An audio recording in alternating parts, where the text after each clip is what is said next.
Hey, Jake. Andreas from ESPN. Can you talk about the opening minutes when you see Mike cross the ring from you? He's giving his peekaboo style. He's coming forward. What were your initial thoughts? Because it seems surreal that you got in the ring with Mike Tyson. Yeah, I was just so prepared. I've gone through the moment so many times in my head and meditation and stuff like that. So it didn't faze me, and I just felt at home just because I'm on the path of riding my destiny. And when you're really close to God and on the path of your destiny, you just feel everything so much more, and you just know what's going to happen ahead of time. Round three, Mike seemed to be running out of gas a little bit. You were working the jab really well.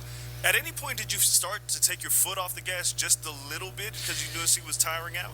Yeah, definitely.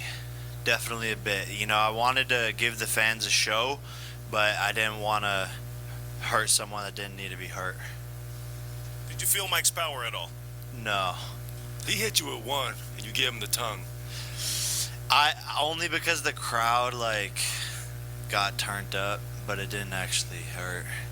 But I mean, no one's punches have really hurt. I got buzzed a little bit against Tommy Fury, but that's about it.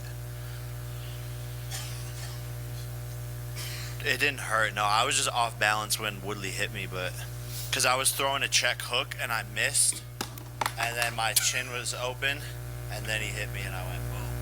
But it didn't hurt.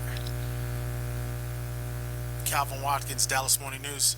Do you feel like it's time for people to just to accept you for who you are and not try to say, hey, you need to fight ranked fighters or fight for a belt or those kinds of things, and just accept what you bring to the sport? Because obviously, look what you did tonight. Yeah, I mean, I think so, but people just love to hate me. I'm easy to hate, and I intentionally, say things to make people hate me. I play the heel. I feed into that, and that's just what I like to do, and that's what entertainment is. And at the end of the day, I started as a 17-year-old in Los Angeles in the entertainment business, but I've been in this sport for 4.5 years and have been so active, doing every event, taking any fight possible. So if people want to see more, or this challenge, or fight this person, whatever it is, my response to them is just give them a couple more months, because I'm going to accomplish more things in just a matter of months, and I plan on doing everything in this sport that there is to be done. But just to be clear, right, he's fought UFC champions, he's fought boxing legends, and he's fought boxers that someone with his experience should fight, and he's knocked them out in the first round, right? He did that twice in a row before Mike Perry. He was fighting in front of 4,000 people last December in Orlando, knocking the dude out in the first round, but doing what traditional boxers do. And now he's here putting on the biggest show that boxing has seen in 40 plus years. There was a fighter who tried to bombard our press conference, former fighter, on Thursday, and it was ridiculous. That dude fought somebody that was 9-21 in their 12th fight. This young man who has 4 years in the sport, 3 years with MVP, he just fought the baddest man on the planet in front of 72,000 people on Netflix. And he took it all in and stepped up to the challenge. So to your question about what's next, he's going to do everything that he wants to do to become a world champion. But in the midst of that, he may do things that are crossover, he may do things that are smaller in nature, but that's his path to be the world champion. AJ, congrats on the dub, and both of you, congrats on the good night. The crowd got a little restless toward the middle of the fights. We started hearing the bluebirds. Reaction on social media isn't too great about the fight in general. Your reaction to that at all? Yeah, man, thank you for everyone tuning in and coming. And, I tried to give the fight the best fight I possibly could.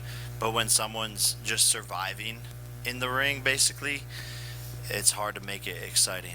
So I couldn't really get him to engage me or slip shots and, do something super cool or whatever. But I don't care about what people have to say. They're always going to have something to say, and that it is what it is. The only way that people would have been happy is if Jake lost somehow, right? And that would have been like, oh, what a great fight. Mike's a legend. If he knocked out Mike Tyson, it would have been rigged. The fight went to 8 rounds. Oh, Mike wasn't trying. Oh, the fight wasn't, good enough. It was an unbelievable display between a 58-year-old legend and a 27-year-old relatively young boxer. And he actually outboxed the boxer. Jake Paul outboxed Mike Tyson like he said he was going to do. Did you not? like every single Facts. round. No, and yeah, that, like, what do people say? Like, I told everyone what I was gonna do is to give him a boxing lesson. Ellie, Oh, Jeremy. are you out of retirement? Bro, I haven't seen you in like a year or 2 years. You gotta invite me. God damn, I miss you, Ellie. I miss you too. But first of all, congratulations. Tremendous event, A to Z. One of the best events I've ever been to. Thank Now, you. you called out Canelo in the ring. Gervonta Davis just posted that he would beat the brakes off of you if you guys fight. Yeah, I mean, I'd be down. Let's run it. Like, I'd be super, super down. I don't know if Gervonta needs Jake Paul. Let's be clear, right? is there a height limit in boxing? What about you and Conor McGregor? Are you interested in that? Yeah, he'll never do that though. He knows. He knows way, way, way. One, he's better. under contract, and He's two, not his own boss. and two, he won't do it. He knows better. He might And it's say, funny to say like, yo, Conor McGregor is scared of Jake Paul and will never box him, but it's the fucking truth. And look at him go toe to toe with Nate Diaz, who was easy work for me. It was like a Monday sparring session to beat Nate Diaz's ass. So he doesn't ever want the smoke with me. It won't ever happen. we believe Canelo would do a cruiserweight